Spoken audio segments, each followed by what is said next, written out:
আচ্ছা, এটা না হয় তুই যুক্তি দিয়ে বলে দিলি, কিন্তু তাবিজটা কোথা থেকে এসেছিল? আরে এই কারণেই তো আমি তোকে গাধা বলেছিলাম। তোর মনে আছে সেই হুজুর তোদেরকে দরজা জানালা বন্ধ করতে বলেছিল, ঘরটাকে আলোশূন্য করে ফেলেছিল, আর ওই হুজুর ওই অন্ধকারের মধ্যে তাবিজটা তোর খালার কাছে দিয়ে দিয়েছে। আর তারপর যখন আবার ঘরটাকে আলোকিত করা হলো তখন তাবিজটা পাওয়া গেল। আর তোরা বলছিস ওই তাবিজটা জেনে দিয়ে গেছে। আমার এই যুক্তিটা শুনে আলামিন মনে হয় কিছুটা ভাবতে শুরু করলো এবং আমাকে উদ্দেশ্য করে বলল, তুই তো ঠিকই বলেছিস, এই কথাটা তো আমি আগে ভেবে দেখিনি। তবে হতেও পারে, তোর কথাই ঠিক হবে হয়তো। কিন্তু তাবিজের ভেতরে কি আছে সেটা না দেখে এখন পর্যন্ত বলা যাচ্ছে না। তাহলে আর কি, তুই বরং তাবিজটা নিয়ে একদিন আমার বাসায় চলে আসিস, ভেতরে জিন মহাশয় কি দিয়ে গিয়েছেন সেটা আমরা খুলে দেখব। ঠিক বলেছিস। আচ্ছা, তাহলে তাই করা যাবে। আমাদের কথাবার্তা শেষ হলো, তবে জানি না আলামিন আমার যুক্তিগুলো কতটুকু মস্তিষ্কে সেট করে নিয়েছে। কারণ এ যুগেও সাধারণ মানুষ বিজ্ঞানের আলোয় খুব একটা আলোকিত হয়নি। নানা কুসংস্কার আমাদেরকে চারদিক থেকে ঘিরে রেখেছে।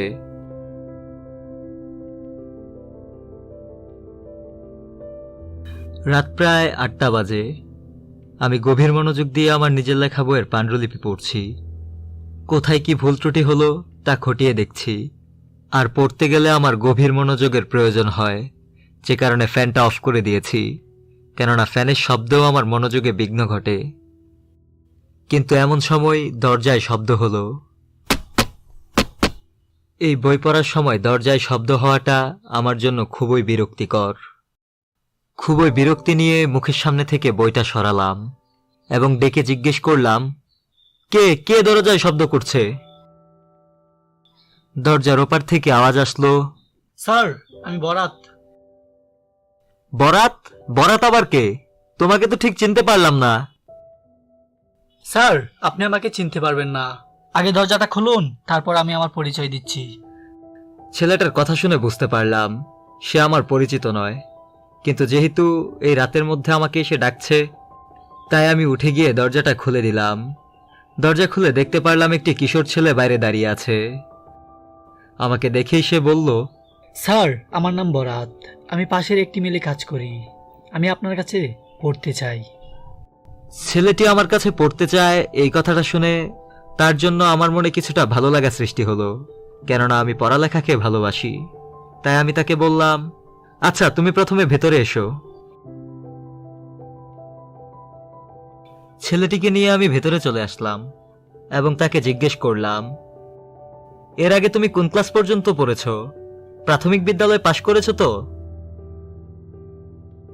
না স্যার, এর আগে আমার পড়া হয়ে ওঠেনি, যদিও খুব ইচ্ছে ছিল।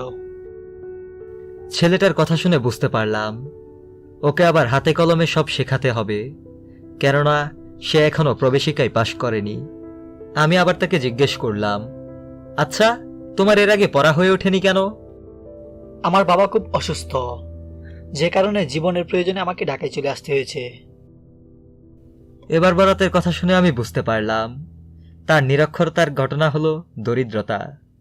এটা আর তেমন কিছু নয়, আমাদের দেশে দরিদ্রতার কারণে নিরক্ষরতা এটা অহরহ ব্যাপার। আচ্ছা বরাত, তাহলে তুমি থাকো কোথায়? স্যার, আমার এক বড় ভাই আছে, আমি এখন তার সাথে আছি।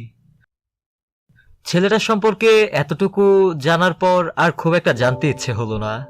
সে আমার কাছে পড়তে এসেছে, তাই শুধু তার পড়ার আগ্রহটাই আমার কাছে গ্রহণযোগ্য ব্যাপার। মনে মনে সিদ্ধান্ত নিলাম ছেলেটাকে আমি ফ্রিতেই পড়াবো। যাই হোক, সেদিনের মতো আমি তাকে বললাম, আচ্ছা বরাত শোনো, আজ তো আর খুব একটা সময় নেই, তুমি বরং আজ চলে যাও, কাল থেকে তুমি 8টায় চলে এসো, আমি তখনই তোমাকে পড়াবো। জি স্যার, আজ তাহলে আসি। তুমি যাও। আজকের মতো বরাত চলে গেল।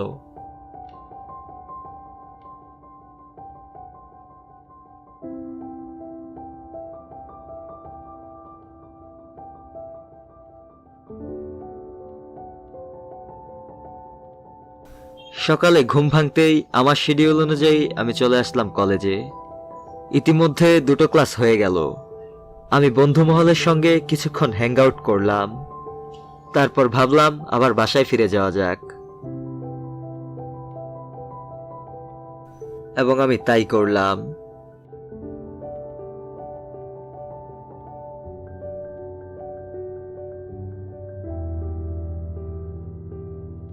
সারাটা দিন ভালোভাবেই কেটে গেল। দেখতে দেখতে সন্ধ্যা হয়ে গেল। আমি আজকে আবার আরেকটা বই নিয়ে পড়তে বসে পড়লাম। আসলে এই সন্ধ্যার পরে বই পড়াটা এটা আমার একটা রুটিনের মধ্যেই পড়ে, কিন্তু এরই মধ্যে কখন যে রাত 8টা বেজে গেছে সেটা আমি লক্ষ্যই করিনি। আবারও দরজায় শব্দ হলো।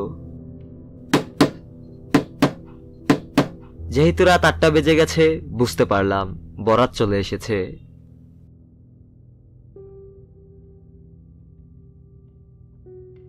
যে কারণে আমি উঠে গিয়ে দরজাটা খুললাম, আর দরজা খুলে দেখলাম সত্যিই বরাতই এসেছে। আজকে আর বরাতের সঙ্গে খুব একটা কথাবার্তা বললাম না, সরাসরি বরাতকে নিয়ে বসে গেলাম পড়তে। পড়তে মানে ওকে পড়াতে আর কি। বরাতকে পড়াতে বসে আমার আবার তাকে হাতে কলমে শেখাতে হচ্ছে, কারণ বরাতের পড়ালেখার অভিজ্ঞতা একেবারেই নেই, তাই আবার নতুন থেকে শুরু করতে হলো।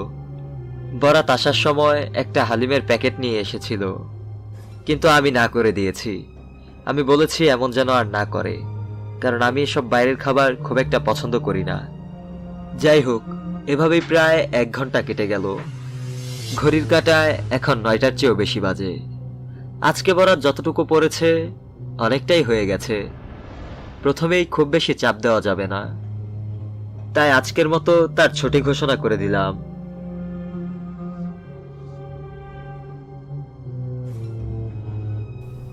এভাবেই কয়েকদিন কাটলো। বরাতের ব্যাপারটা মোটামুটি আমার বন্ধু বান্ধবের মধ্যে এখন সবাই জানে। বিশেষ করে আলামিনকে তো বরাতের ব্যাপারে আমি সবটাই খুলে বলেছি। আর বরাতের মতো একটা কর্মজীবী ছেলে পড়ালেখার জন্য এত আগ্রহী, এই কথাটা শুনে আলামিনও বরাতকে দেখার ইচ্ছা প্রকাশ করেছে। আমি কলেজ শেষ করে বাসায় ফিরলাম, আর কিছুক্ষণ বসে থেকে বিশ্রাম নিলাম। বিশ্রাম নেওয়ার পরই শুরু করে দিলাম আমার অবসর সময়ের সেই কাজ, অর্থাৎ বই পড়া। যেহেতু এখন ভর দুপুর, তাই আমি আমার ঘরের দরজাটা খোলা রেখেছি, কারণ এ সময় চোর ডাকাত আসার কোনো সম্ভাবনাই নেই। আমি এভাবেই মনোযোগ দিয়ে বই পড়তে শুরু করলাম। কিছুক্ষণ পর হঠাৎ করেই লক্ষ্য করলাম দরজার একপাশে এসে বরাত দাঁড়িয়ে আছে। বরাতকে দেখেই আমি বললাম, আরে বরাত, তুমি এখানে কি করছো? কখন আসলে? স্যার, আপনার সাথে আমার কিছু কথা আছে। কি কথা বরাত? কি বলবে বলো। স্যার, আপনি তো জানেন আমি এখানে আমার বড় ভাইয়ের সঙ্গে থাকি। আমার সেই বড় ভাই প্রত্যেক দিন নেশা করে বাসায় ফিরে এবং আমার উপর শারীরিক নির্যাতন করে আর আমার টাকা পয়সা নিয়ে যায়। কিন্তু আজ আমি তার প্রতিবাদ করে ফেলেছি, যে কারণে তার সঙ্গে আর আমার থাকা হবে না। আর এই মুন্সিগঞ্জে থাকার মতো আমার কোনো জায়গা নেই। বরাতের কথা শুনে আমি ব্যাপারটা আন্দাজ করতে পারলাম। বরাতের এই মুহূর্তে একটা থাকার জায়গার খুবই প্রয়োজন। এ কারণেই বরাত এখন আমার দ্বারস্থ হয়েছে। আমি ছেলেটাকে যতটুকু চিনি, ছেলেটা ভালোই, নেশাপানি করে না। আর তার চাইতে বড় কথা হলো তার চরিত্র এই বয়সের অন্যান্য ছেলেদের থেকে অনেকটাই ভালো। তাই আমি তাকে বললাম, কোনো সমস্যা নেই বরাত, তুমি চাইলে আমার সঙ্গে থাকতে পারো। ধন্যবাদ স্যার, আমিও আপনার কাছে এটার জন্য এসেছিলাম। আচ্ছা বরাত, তাহলে তুমি চাইলে তোমার জিনিসপত্র নিয়ে এসে আজ থেকে আমার সঙ্গে থাকতে পারো। যদিও আমার এখানে তোমার খাওয়ার কষ্ট হতে পারে, কারণ বোয়াদের রান্না আমার ভালো লাগে না, যে কারণে আমি নিজেও বাইরে খাই। না স্যার, এটা কোনো সমস্যা না, আমার খাওয়ার ব্যবস্থা মেইলে করা আছে। তাহলে তো হয়েই গেল বরাত, আর কোনো চিন্তা নেই, তুমি নিশ্চিন্তে আমার সঙ্গে থাকতে পারো। তাহলে তুমি এখন যাও, তোমার জিনিসপত্র নিয়ে তুমি আমার এখানে চলে এসো। আচ্ছা ঠিক আছে স্যার। এইটুকু বলেই বরাত তার সব জিনিসপত্র নিয়ে আসতে চলে গেল। আমি ভাবলাম বসে না থেকে আবার বই পড়তে শুরু করব।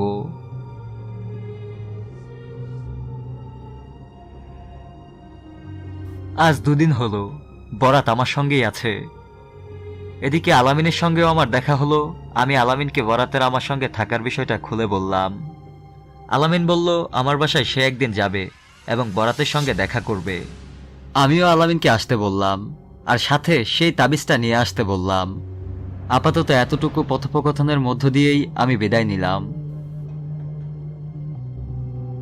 আমি বাসায় ফিরে আসলাম, তবে বাসা খালি, কারণ বরাত মিলে কাজ করতে গেছে।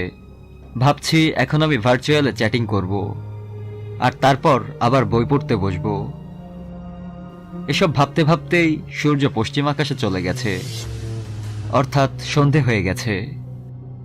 আর সন্ধ্যার পরপরই দরজায় শব্দ হতে শুরু করলো। কিন্তু কি ব্যাপার, এমন সময় তো কারো আসার কথা নয়। বরাতের তো মিল শেষ করে ফিরতে অনেক দেরি হওয়ার কথা। অতশত না ভেবে আমি এগিয়ে গিয়ে দরজাটা খুললাম। দরজা খুলতেই দেখি আলামিন এসেছে। দরজায় দাঁড় করিয়ে আলামিনের সঙ্গে খুব একটা কথাবার্তা বললাম না। আলামিনকে নিয়ে ঘরে এসে বসলাম। আমি এবং আলামিন বেশ কিছু আলাপ করতে শুরু করলাম। হঠাৎ করে আলামিন বলল, কিরে, তোর স্টুডেন্ট কোথায়? আসলে বরাত রাত 9টার পরে ফিরবে, আপাতত সে মেলে কাজ করছে। ও আচ্ছা আচ্ছা, আজ রাতে আমিও আছি তোর সঙ্গে। বরাত ফিরুক, তার সঙ্গে দেখা করব। আচ্ছা ঠিক আছে, দেখা করিস, সমস্যা নেই। আর শোন, তুই তাবিজটা নিয়ে এসেছিস তো? হ্যাঁ, তাবিজ নিয়ে এসেছি, কিন্তু আগে এটা খুলবো না।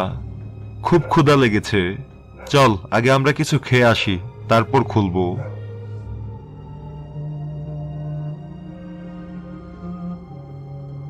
তারপর আলামিনের কথা মতো আমি এবং আলামিন খেতে চলে গেলাম।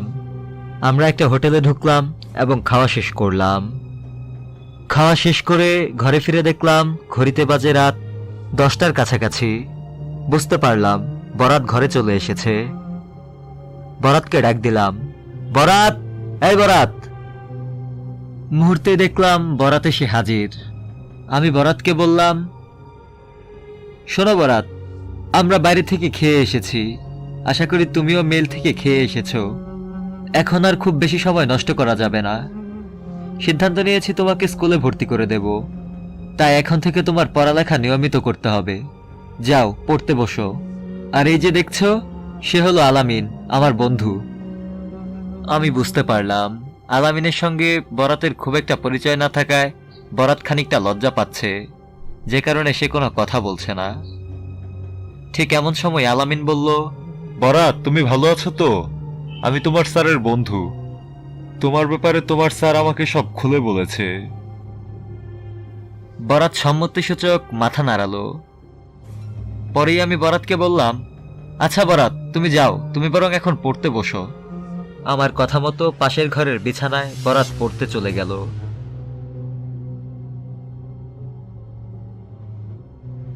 এদিকে আমি আর আলামিন বসে পড়লাম সেই তাবিজটা নিয়ে। প্রায় 15 মিনিট চেষ্টা করার পর তাবিজটা ভাঙতে পারলাম। জানি না তাবিজটা এত শক্ত কেন ছিল, কিন্তু তাবিজটা ভাঙার পর আমরা বেশ কিছুক্ষণ হাসাহাসি করলাম, কেননা তাবিজটার মধ্যে ছিল শুধুই একটা সাদা কাগজ, যেখানে একটা কালির দাগ পর্যন্ত ছিল না।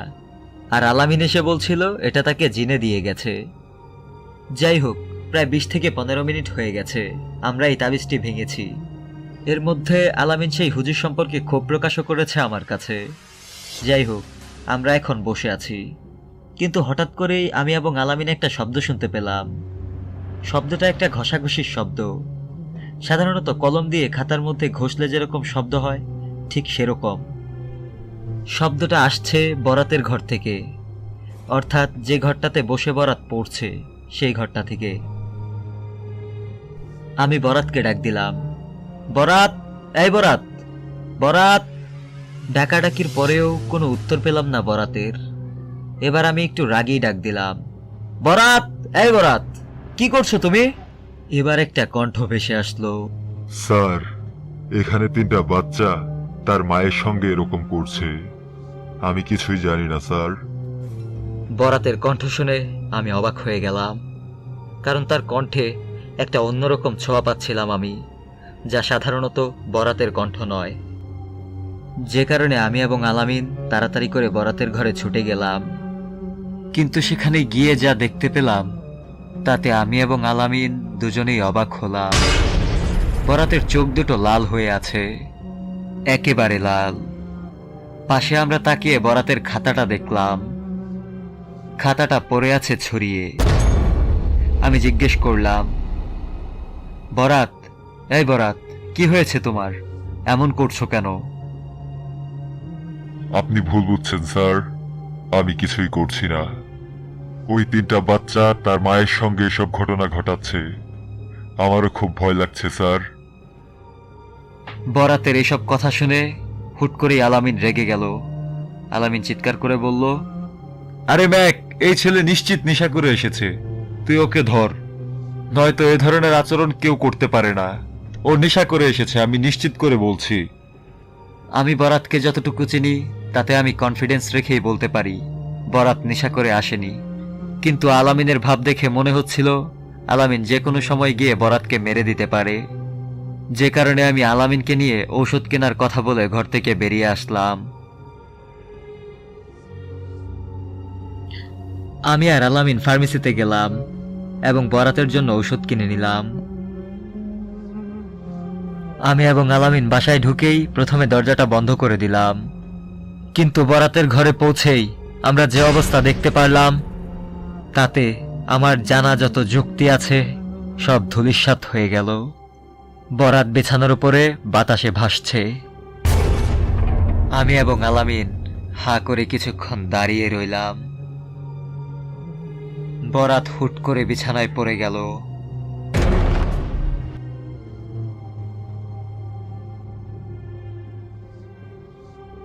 সেদিন বরাতের জ্ঞান ফেরার পর বরাত আবার স্বাভাবিক আচরণ করেছিল। জ্ঞান ফেরার পর বরাত আমাদেরকে জিজ্ঞেস করেছিল তার কি হয়েছে, কিন্তু আমরা বরাতের থেকে বিষয়টা গোপন করে গিয়েছি। আমরা বললাম তেমন কিছু হয়নি। কিন্তু এই ঘটনাটার সঠিক কোনো যুক্তি বা ব্যাখ্যা আমি আমার জীবনে আর পাইনি। সেদিন থেকে আমি বিশ্বাস করি যুক্তির ঊর্ধ্বেও কিছু বিষয় থাকে যেগুলো যুক্তি দিয়ে বিচার করা সম্ভব হয় না।